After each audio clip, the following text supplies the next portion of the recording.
Lusot na sa House of Representatives ang panukalang batas na nagtatakda ng dagdag na 200 pesos sa sahod ng mga minimum wage earners mula sa pribadong sektor. Isa yan sa mga batas na inihabol na maipasa ng Kamara bago magsara ang 19th Congress. May balita si Catherine Lambicho. Inaprobahan ng House of Representatives ang panukalang batas na nagbibigay ng 200 piso na dagdag sa pang-araw-araw na minimum wage para sa mga manggagawa sa pribadong sektor sa ikatlo at huling pagbasa nito.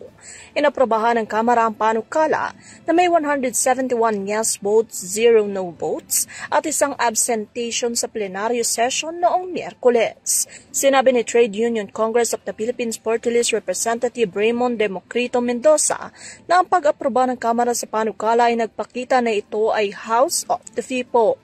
Naalala umano ni Mendoza ang 16 na taong pakikipaglaban para sa pang-araw-araw na pagtaas ng sahod para sa mga manggagawang minimum o yung minimum wage na sahod para sa mga pribadong sektor, na inamin niyang maaaring nakabigo o naging bigo at nakakapagod kung minsan. Sa kabilang banda, sinabi naman ni House Assistant Minority Leader Arlene Brosas ng Gabriela Party List ang pagtaas na magiging una sa loob ng 36 na taon na siyang malaking bagay na matagal na nilang nararapat para sa mga manggagawa. Para sa Uri TV News, Catherine Landichos, masaludo sa bawat Pilipino.